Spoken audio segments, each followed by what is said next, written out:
मैं डॉक्टर विद्यानंद त्रिपाठी, मैं consultant nephrologist and kidney transplant physician हूँ बंसल हॉस्पिटल भोपाल में। आज हम एक बहुत ही इम्पॉर्टेंट विषय के बारे में बात करेंगे। किडनी खराबी के मरीजों में आहार संबंधी जानकारी मैं आपको दूंगा कि क्या खाना चाहिए, क्या नहीं खाना चाहिए, किस तरीके से आप अपने आहार को नियंत्रित कर अपनी किडनी की बीमारी की गति को कम कर सकते हैं या बहुत से कॉम्प्लिकेशंस जो खान पीन से संबंधित चीज़ों की वजह से होते हैं उनसे आप बच सकते हैं।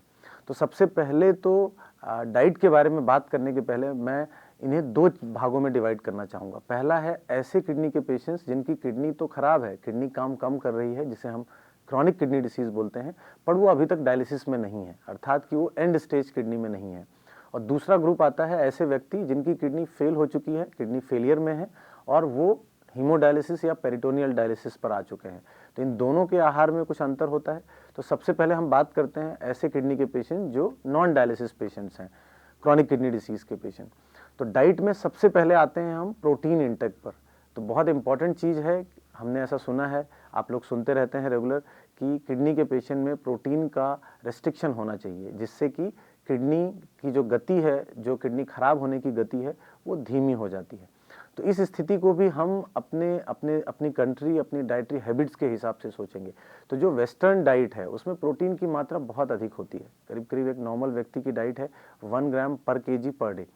ऐसे में जो स्टडीज़ बोलती है, जो लिटरेचर बोलता है कि सीकेडी पेशेंट में प्रोटीन का इंटेक 0.6 से 0.8 ग्राम पर केजी पर डे होना चाहिए। इसका मतलब है कि ये 20-30% का प्रोटीन नॉर्मल व्यक्ति से कम होना चाहिए। इसलिए सभी सीकेडी पेशेंट में प्रोटीन का रेस्ट्रिक्शन बोला जाता है, जिसमें कि एनिमल प्रोटीन्स हैं, वो रिच सोर्स होते हैं प्रोटीन के, उनकी मात्रा कम की जाती है। मिल्क प्रोडक्ट्स जो होते हैं, आपके पनीर है, दूध है, दही है, इनकी मात्रा कम की जाती है। साथ ही साथ हमें ये भी देखना पड़ेगा कि हमारे देश की जो डाइट है, ज़्यादातर लोग वेजिटेरियन हैं। वेजिटेरियन डाइट में ऑलरेडी प्रोटीन बहुत कम होता है। कुछ स्टडीज़ तो ऐसा बोलती हैं कि हमारी वेजिटेरियन में प्रोटीन ही 0.5 ग्राम पर केजी पर डे होता है।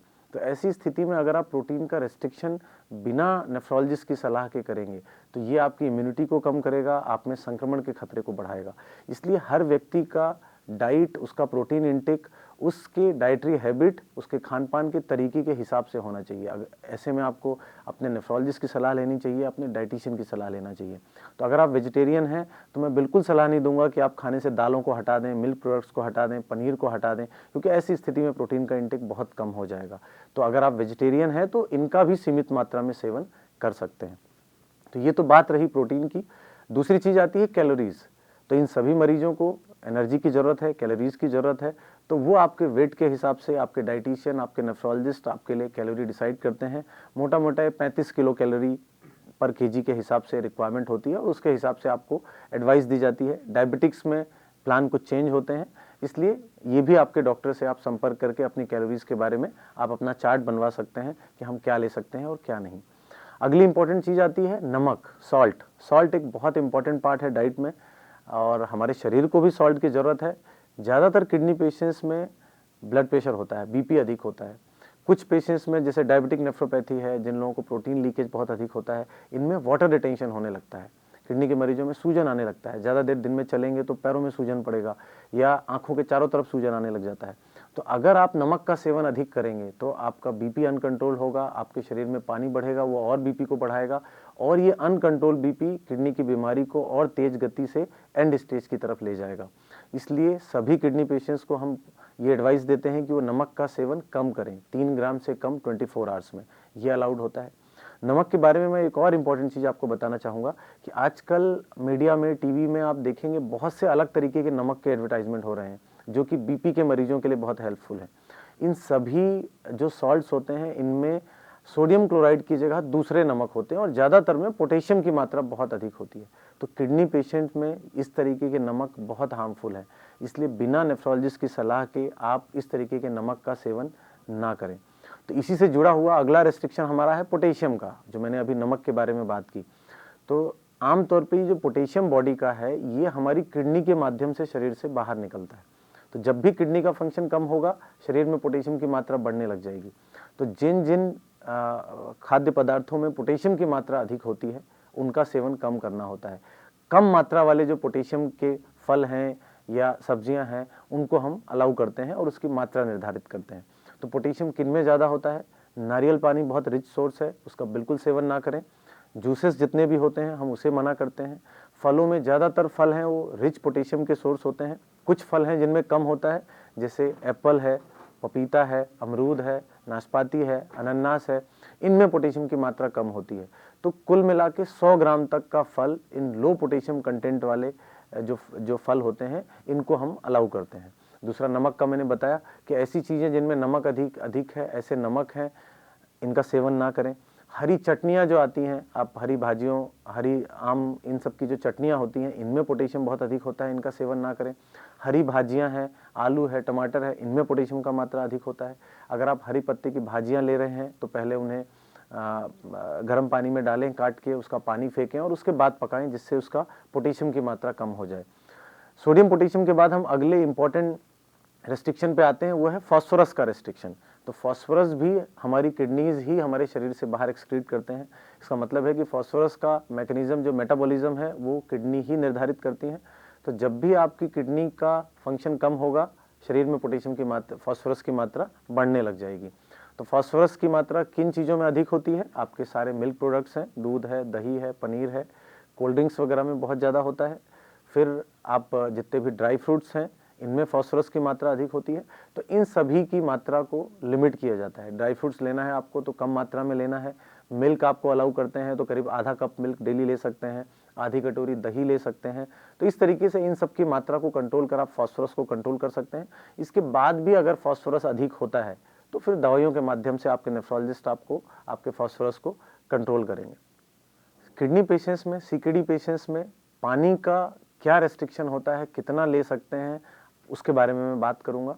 तो ये भी non dialysis patient, dialysis patient या अलग अलग कारणों पर डिपेंड करता है। तो सामान्य रूप से सीकेडी पेशेंट्स में पानी का रेस्ट्रिक्शन नहीं होता। अगर आपको सूजन नहीं है, आपको यूरिन अच्छा आ रहा है, आप अर्ली स्टेज किडनी डिसीज हैं, तो आप एक नॉर्मल पानी जो नॉर्मल व्यक्ति लेता है 2 से 2.5 लीटर, आप उस पानी का सेवन उतना कर सकते हैं।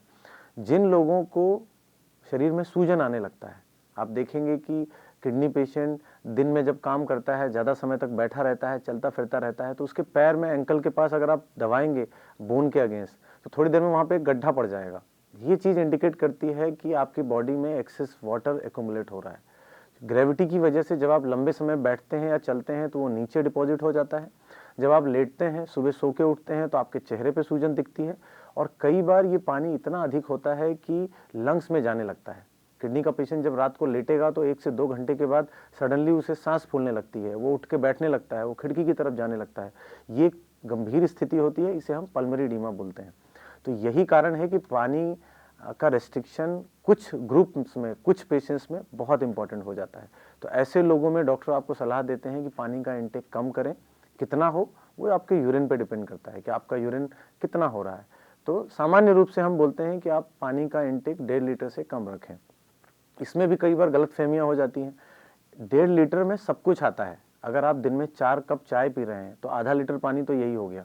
अगर आप दाल सब्जियां दिन में 3 से 4 कटोरी ली, ये आधा लीटर हो गया। आप जितनी भी चीज़ें खा रहे हैं, आप चावल दाल खा रहे हैं, उसको भी अगर आप लिक्विड में कन्वर्ट करेंगे तो शायद वो 200-250 ml का पानी होगा। तो लोग ये सब कैलकुलेट नहीं करते, वो प्योर पानी को 1.5 लीटर मानते हैं। तो यहाँ हमें बहुत स्पेसिफिक होना होता है। हम मरीज को एग्जैक्टली हर चीज़ को काउंट करके ही 1.5 लीटर लेने को बोलते हैं। तो ये पानी का रेस्ट्रिक्शन आपके बहुत से कॉम्प्लिकेशन के बचाव में हेल्प करता है। साथ ही साथ इसका अपोजिट पार्ट भी है। कुछ बीमारी के टाइप होते हैं, जैसे ट्यूबुलो इंटरस्टिशियल नेफ्राइटिस है। बहुत से ऐसे कारण हैं किडनी खराब होने के जिनमें यूरिन एक्सेस में जाता है ट्यूबुलर डिस्फंक्शन की वजह से। इन लोगों को 2 से 3 लीटर तक यूरिन होता है।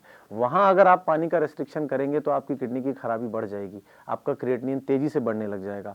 तो अगर आप उस प्रोफाइल में आते हैं तो आपको सफिशिएंट पानी का इंटेक लेना होता है। तो ये तो हमने बातें की नॉन डायलिसिस पेशेंट्स को लेके। अब आते हैं हम डायलिसिस पेशेंट्स पे। तो ज़्यादातर डायलिसिस के मरीजों में यूरिन की मात्रा बहुत कम होती है। शुरुआती दौर में कुछ लोगों को नॉर्मल यूरिन भी आता है, वो भी समय के साथ यूरिन कम होने लग जाता है। तो यहाँ भी आपके पानी का इंटेक जो है वो आपकी यूरिन आउटपुट पे डिपेंड करेगा। अगर आप एन्यूरिक हैं, आपको यूरिन बिल्कुल नहीं है या 100, 200, 300 ml तक ही है, तो आपको 24 घंटे में 700 ml से कम पानी लेना चाहिए। इससे भी ज़्यादा रेस्ट्रिक्शन अगर आप करते हैं तो बेहतर होगा। इसका वजह है कि हमारी कंट्री में ज़्यादातर लोग हफ्ते में 2 डायलिसिस लेते हैं, या छोटी जगहों में तो लोग 1 ही डायलिसिस ले रहे हैं। जबकि आमतौर पर रिकमेंडेड डायलिसिस होती है हफ्ते की 3, कम से कम 12 घंटे हफ्ते में। तो अगर आप हफ्ते की 2 डायलिसिस ले रहे हैं तो एक बार 3 दिन और एक बार 4 दिन का गैप पड़ रहा है। तो अगर आप दिन में 1 लीटर पानी पिएंगे तो 4 दिन में 4 लीटर का वेट गेन होगा। डायलिसिस में 4 घंटे में इतना अधिक पानी निकालने के अपने कॉम्प्लिकेशंस है, आपका सडन बीपी गिरेगा, आपकी स्थिति गंभीर हो सकती है। इसलिए डायलिसिस पेशेंट्स में पानी का रिस्ट्रिक्शन बहुत इंपॉर्टेंट है और साथ ही साथ नमक का रिस्ट्रिक्शन, जिससे प्यास कम लगे। तो आप आधा लीटर 700 ग्राम के आसपास अपने पानी के इंटेक को रखें और इस इंटेक में आप सभी चीज़ों को शामिल करें। अगर आप 1 कप चाय लेते हैं तो उसे आधा कप या 1/4 कप करें। आप दालें लेते हैं तो उसके पानी को हटा के सूखी दालें लें। आप दूध ले रहे हैं तो सिर्फ आधे कप तक उसको लिमिट करें। तो हर चीज़ में आप थोड़ा थोड़ा पानी कट करके इस टारगेट लेवल के फ्लूइड पे आ सकते हैं। अब आते हैं हम डायलिसिस पेशेंट में प्रोटीन इंटेक क्या होना चाहिए। तो जैसा हमने बताया कि नॉन डायलिसिस पेशेंट्स में प्रोटीन का रिस्ट्रिक्शन होता है, डायलिसिस में ऐसा बिल्कुल नहीं है। डायलिसिस के व्यक्ति को अधिक प्रोटीन की जरूरत है, खासतौर से सीएपीडी वाले पेशेंट्स को, क्योंकि उनकी पेरिटोनियल डायलिसिस में एक्स्ट्रा प्रोटीन का लॉस होता है। तो ऐसे पेशेंट्स में 1.2 ग्राम पर KG per day protein recommended है, जो कि नॉर्मल व्यक्ति से भी अधिक है। इसलिए डायलिसिस के पेशेंट्स में हम एक्स्ट्रा प्रोटीन, जो कि एनिमल प्रोटीन्स हो सकता है, दालें हो सकती है, पनीर हो सकता है, मिल्क प्रोडक्ट्स हो सकते हैं, इसको लेने के लिए बोलते हैं। और जो लोग सफिशिएंट प्रोटीन इंटेक नहीं ले पाते, उनके लिए अलग से प्रोटीन सप्लीमेंट्स आते हैं जो स्पेसिफिक डायलिसिस पेशेंट्स के लिए होते हैं। उसको देके उनकी प्रोटीन की कमी को दूर किया जाता है। और ये एक बहुत इंपॉर्टेंट चीज़ होती है, क्योंकि प्रोटीन ही आपके शरीर की इम्यूनिटी को बनाता है, आपके मसल मास को बनाता है। अगर प्रोटीन इंटेक कम होगा तो आप में इन्फेक्शंस बढ़ेंगे और आपकी मोर्टेलिटी के रिस्क अधिक होगी। तो आज हमने बहुत ही डिटेल में किडनी पेशेंट्स के लिए क्या डाइट होनी चाहिए, हमने आपको जानकारी दी। इस तरीके की डिटेल्ड जानकारी आमतौर पे यूट्यूब में या दूसरी जगहों में मिलना बहुत डिफ़िकल्ट होता है। तो आप इस वीडियो को बार बार देखें, बीच में पॉज कर सकते हैं। आप अपनी ज़रूरत के हिसाब से आपको क्या खाना चाहिए, इन सब की जानकारी लें, इसको फॉलो करें, जिससे कि आप हेल्दी रह सकें। किसी भी तरीके की आपको समस्या है तो आप फिजिकल कंसल्टेशन के लिए हॉस्पिटल में ओपीडी में हमसे मिल सकते हैं। धन्यवाद।